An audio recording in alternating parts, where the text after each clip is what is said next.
Assalamualaikum warahmatullahi wabarakatuh. Di sini kelompok kami akan menjabarkan laporan keuangan dari bisnis furniture Bindung.co. Saya Karlina, NIM 015. Sebelumnya saya akan menjelaskan apa itu laporan keuangan. Laporan keuangan adalah sebuah catatan informasi keuangan suatu perusahaan dalam satu periode tertentu yang dapat digunakan untuk menggambarkan situasi kinerja perusahaan tersebut. Mudahnya, laporan keuangan adalah dokumen penting berisi catatan keuangan perusahaan, baik transaksi maupun kas. Selanjutnya di sini ada 4 poin laporan keuangan yang akan kami jabarkan. Yang pertama, ada pemasukan. Seluruh pemasukan akan dicatat mulai dari tanggal penerima sampai jenis barang yang terjual. Poin yang kedua ada pengeluaran. Seluruh pengeluaran akan dicatat mulai dari tipe pengeluaran terkecil sampai yang terbesar. Poin ketiga ada laba rugi. Perhitungan ini berfungsi untuk mengetahui keuangan yang diperoleh tiap bulannya. Poin yang keempat ada perhitungan 433. Formasi ini berfungsi untuk kita merencanakan masa depan bisnis. Kami mengutip sebuah quotes dari John Ruskin yang isinya, bukan seberapa banyak kita menghasilkan uang, melainkan untuk tujuan apa uang itu digunakan. Selanjutnya akan dijelaskan oleh Irfan. Ya, saya Irfan Chandra Pratama dengan NIM 025. Pertama saya akan menjelaskan pada poin 1, yaitu pemasukan. Pemasukan Bindung.co dalam 6 minggu terakhir ada pada tabel sebagai berikut. Sebelumnya saya akan memberitahu barang yang dijual. Yang ada styrofoam, lalu ada BBKM, yaitu singkatan dari bin bag kerucut ukuran M. Untuk ukuran sendiri ada S, M, L, dan XL. Lalu ada BBJM.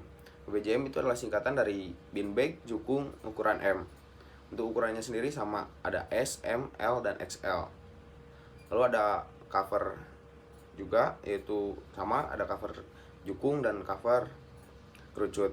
Untuk ukuran sendiri sama, ada S, M, L, dan XL.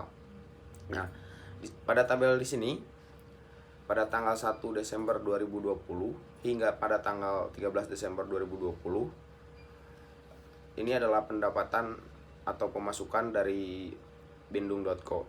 Lalu pada tabel di tanggal 14 Desember 2020 hingga 20 Desember 2020, dan selanjutnya juga ada pada tanggal 21 Desember 2020 hingga tanggal 8 Januari 2021 dengan total pendapatan atau pemasukan Rp24.549.600. Ya, selanjutnya saya akan menjelaskan poin kedua, yaitu pengeluaran. Pengeluaran Bindung.co dalam 6 minggu terakhir yaitu ada pada tabel sebagai berikut. Nah, yang pertama ada biaya sewa, lalu ada internet, lalu ada kain. Pada kain sendiri ada kain suede, taslan, katun motif, dan puring. Selanjutnya ada karung untuk bungkus bin bag, lalu ada resleting, kepala resleting, solasi, listrik, air, stiker untuk resi, lalu ada benang jahit dan benang obras untuk iklan di Shopee, dan styrofoam 30 kilo dengan total Rp16.406.000. Selanjutnya akan dijelaskan oleh teman saya, Syahrozi. Oke, selanjutnya saya Muhammad Syahrozi, NIM 022 akan melanjutkan poin pembahasan berikutnya, yaitu poin ketiga ada laporan laba rugi. Laporan keuntungan Bindung.co dalam 6 minggu terakhir. Dalam gambar tersebut terlihat laporan laba rugi dari Bindung.co. Berikut penjelasannya.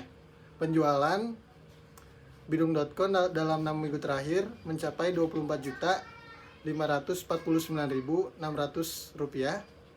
dikurangi harga pokok produksi Rp16.406.000, kemudian mendapatkan laba kotor mencapai Rp8.143.600, kemudian dikurangi kembali oleh beban operasional yaitu sebesar Rp3 juta, dan mendapatkan laba bersih yaitu Rp5.143.600.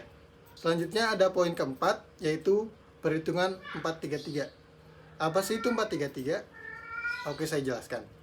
4 di sini berarti keuntungan dihitung untuk menutupi beban pokok produksi berikutnya, atau 40% dari keuntungan akan digunakan untuk produksi berikutnya.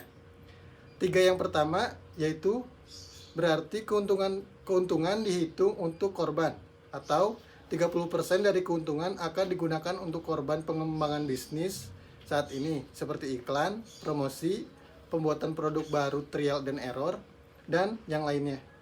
Dan 3 yang kedua berarti keuntungan dihitung untuk menabung, atau 30% dari keuntungan akan digunakan untuk tabungan perusahaan sebagai upaya untuk menaikkan bisnis ini menjadi lebih besar.